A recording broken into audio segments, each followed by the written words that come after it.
ህብስቴ የአብነትን ልታገባ ግዴታ ሆነባት። ምክንያቱም አሁን አቶ አለሙ ከክፍለ ሀገር ወይም ከከተማ ውጭ ሄዷል ለስራ። ሲመለስ ግን ወይ ገደላት ወይ አግባት የሚባለው አንዱን ውሳኔ እንዲወስን ያስገድደኛል።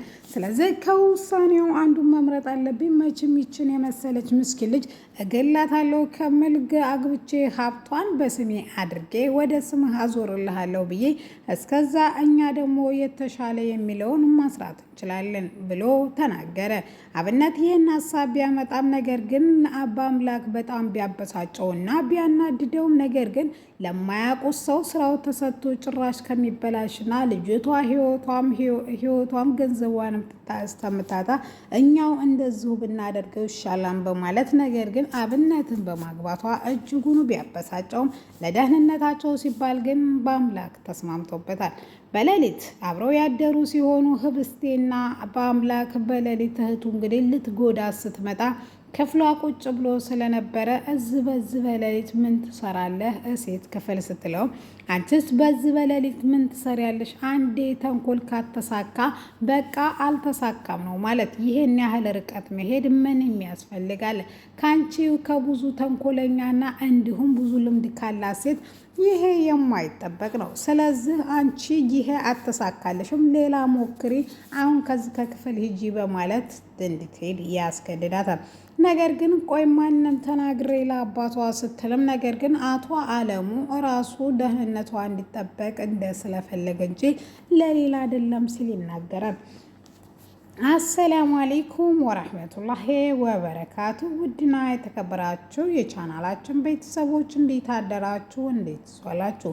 ሁላችሁንም እንደ ሰዓት አቆጣጠራችሁ ሰላም ብያለሁ። ዛሬ ይዤላችሁ የመጣሁት ህብስት ድራማ ክፍል 30 ነው። እነሆ እንድትከታተሉ ጋበዝኳችሁ። ወዳችሁ ፈቅዳችሁ ስለምትከታተሉ ከልብ አመሰግናለሁ። ሀሳብ አስተያየት ካላችሁ ኮሜንት ሳጥን ላይ አስቀምጡልኝ። ስለምትከታተሉ በድጋሚ አመሰግናለሁ።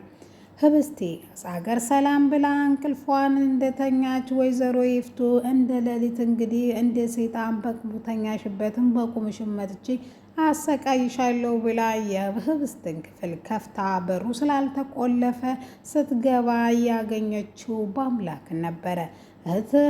ህብስትዬ አገር አማን ብላ ለጣ ብላ እንዴት እዚህ ክፍል ትገኛለህ በማለት ወንድሟ ላይ ጩኸቷን ታንባርቃለች።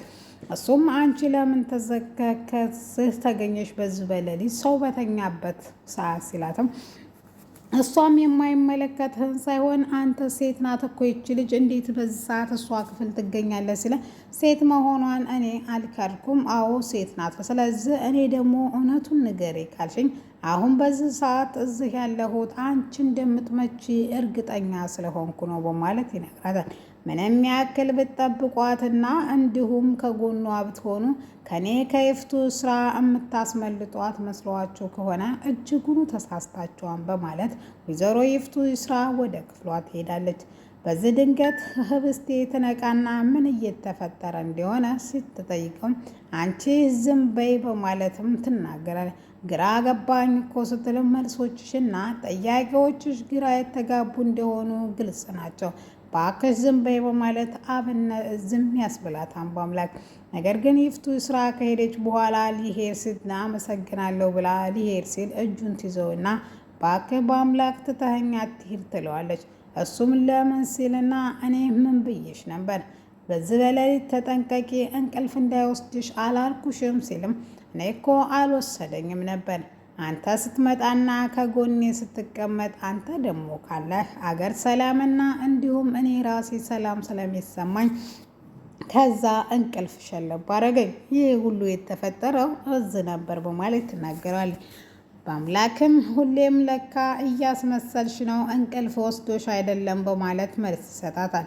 እሷም አረ እንደዛ አይደለም ብትልም ነገር ግን ዛሬ አብረህ ትድራለህ ስትለው በሩን ቆልፎ እዛው እንደተቃቀፉ ሌሊቱ ወደ ጧት ይቀየራል። በጧት እንደነቁም በጣም በደስታ እንኳን ደህና አደርክ በማለት ፈገግ ስትል ሁለተኛ አይደገምም በማለት በብስጭትና በቁጣ ይመልስላታል። እሷም ምን እንዳጠፋችና ለምን እንደሚቆጣ ስትጠይቀውም በአምላክ እንግዲህ ከራሱ ጋር እየተጣላ እንደሆነ በሱ ፍቅር እሷና አብነት ብቻ ናቸው የሚያውቁት። እሷም እሺ ብላ ለማንኛውም አሁን ስለምንሄድ አብነት ጋር ልብስሽን ቀይረሽ ተዘጋጅ በማለት ያዛታል። እሷም እሺ ብላ በማለት ትዕዛዙን ትቀበላለች። የፍቱይ ስራ እንደ ሰይጣን ከሳሎን ክፍል ስትል ስላደረ በጠዋት ተነስቶ ባሏ ወደ ስራ ሲሄድ አላየችውም ነበረ። ለታፈስ ደውላ ምን እንደተፈጠረ ትጠይቃታለች። ሌሊት በጠዋት 12 ሰዓት ተኩል እንደወጣና ከከተማ ውጭም እንደሄደ ትነግራታለች። የቤቱ ይህን ያህል ያስጠላው ምን ሆኖ ነው በማለት ለራሷ አጉረምርማ ጸጥ ትላለች። አሁን የምታዥ ነገር ከሌለ ልሂድ በማለት ታፈስ ትዕዛዝ ተቀብላ ወደ ኩሽኗ ትመለሳለች። ለባብሳና አምሮባት ወደ አብነት ጋር ጉዞ ይጀምራሉ። የት ሄደች ስትላትም የለችም በማለት ለይፍቱይ ስራ ትመልሳለች። ስድብ የማያልቅባት ይፍቱይ ስራ ሙልጭ አርጋ ታፈስን ትሰድባታለች። ዛሬ ሄርሜላ በር አንኳኩታ አብነት እንደተለመደው ህብስቴና በአምላክ ናቸው ብሎ በር ሲከፍት፣ ነገር ግን ሄርሜላ ነበረች። ባክህ ሁሉም ፊት ነስቶኛል፣ የሰራሁት ስራም እጅጉን አሳፍሮኛል። ስለዚህ እባክህ በርህን ክፈትልኝና መነጋገር አለብን። ስለትም እኔ እስካሁን መጥፎ ነገር አለመናገር አንቺን እየታገስኩ ነው። መጥፎ ነገርም ልናገርሽም አልፈልግም፣ ህሊናዬም አይፈቅድም። ነገር ግን ምን አይነት ድፍረት ነው? አይንሽን አጥበሽ በጫው እየመጣሽ እዚህ በሰው ስሜት መቀለድ ነው እንትኑ ያንቺ ተግባርና ያንቺ ስነግባር በማለት ይመልስላታል። ብትለምነውም እምቢ ሊያስገባት አልቻለም። ይልቁንስ አንዳይ ነገር ከመፈጠሩ በፊት ከዚህ ብትሄጂ ይሻልሻል። አሁን እንዳንቺ በሩን በጉልበት ይዘሽ ገፍትሬ በሩን መዝጋት ተስኖኝ ሳይሆን አክብሬሽ ነው በማለት መልስ ይሰጣታል። እሷም በአምላክ እየመጣ እንዲሆን ሲነግራት ከዛ ካፌ እጠብቅሃለሁ ባለፈው እየተገናኘበት በማለት እሺ ብላ ትሄዳለች። እሱም ወዳው ደግሞ ህብስቴና በአምላክ መጥተው ምን እንደተፈጠረና አዲስ ነገር ምን እንደሚያወሯት ትጠይቃቸዋለች። አንቺ እዚህ ቤት ከመጣሽ ከጀምሮ ችግርና መከራ ብቻ ነው እየደረሰብን ያለው፣ አንቺ ነሽ ችግሯ በማለት መልስ ይሰጣታል። እሷም በጣም ይቅርታ፣ ምን እንዳጠፋው ትነግረኛለህ? ለምን ትጮህብኛለህ? በማለት ትመልስለታለች። እሷም ሁሉንም ነገር ይነግራታል። ብዙ ነገር ላይነግራት ቢፈልግም ነገር ግን በአምላክ ልታውቀውና የማይገባ ነገር አለ ቢልም ነገር ግን መስማትና መረዳት አለባት በማለት አብነት ሁሉንም ነገር አባትሽ ኃላፊነት ያንቺን ሙሉ በሙሉ ለኔ ሰጥቶኛል፣ ወይ ግደላት ወይ አግባት ብሎኛል ስትለትም ይህን ያህል ምን አጠፋው በማለት ስቅስቅ ብላ ታለቅሳለች። ከዛም ካለቀሰችም በኋላ አሁን ማልቀሱ መፍትሄ ስለማይሆን ወደ መፍትሄው መሄድ ይሻላል ሲልም አብነት በጣም እየተበሳጨና እየተቆጣ ምንም መፍትሄ የለም፣ ሁለቱም አይሆንም፣ እኔ ሁለቱም ይሆናል አላልኩም፣ ህብስቴን አገባታለሁም ወይም እገላታለሁ አላልኩም። እንኳን ልገላ ቀርቶ ቀና ብዬ ራሱ ኮስተር ብዬ ማየት ህብስቴን የኔዋህ ማየት አልችልም።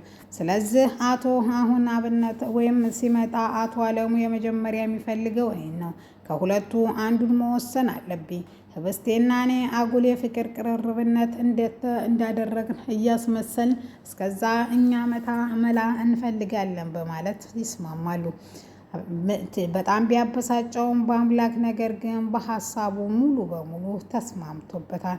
ትንሽ ከውየት ብሎ የስልክ ጥሪ ያለብኝ ብሎ ጥሏቸው ይሄዳል። ማንም ሰው ሳይኖር የሆድ የሆናቸውን እያወሩ በአምላክ ይወደኛል አይደል? የቅናት ስሜትና ንዴት ነበር ሲታይበት የነበረው በማለት ተነግረዋለች። እሱም እንደዛ ነው ብለሽ ነው እናንተ ሴቶች ችግር አለባችሁ በማለት ይላታል። አቤኔዘር ለሄርሜላ ደውሎ ስለ ህብስቴ ይጠይቃታል። እሷም ማንም ሰው የሚፈልገኝ የለም እናቴ፣ ስንት ሰው የሚሞት እያለ ምን ነው አምላኬን የእናተ ወሰድክብኝ በማለት ብቻዋን የቀረች አክል ይሰማታል። ካፌም ተገናኝተውም ስለ እናቷ ሳይሆን ስለ ህብስቴ ሲጠይቃት፣ ነገር ግን ጥቁር ለምን እንደለበሰ ሲጠይቃትም እናቷ እንዲያረፉ ትነግረዋለች።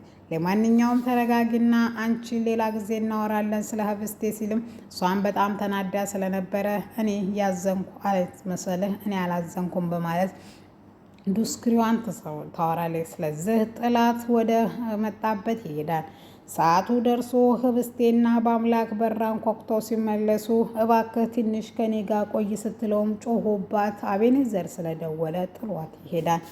ከዛም ወይዘሮ ሂፍቱን ፊት ለፊት ትጋፈጣታለች። እባክሽን የምንም አላደረግኩም ማሬ ስትላትም ነገር ግን በጭካኔ ይፍቱ ዩስራ ህብስትን ትደበድባታለች። ይፍቱ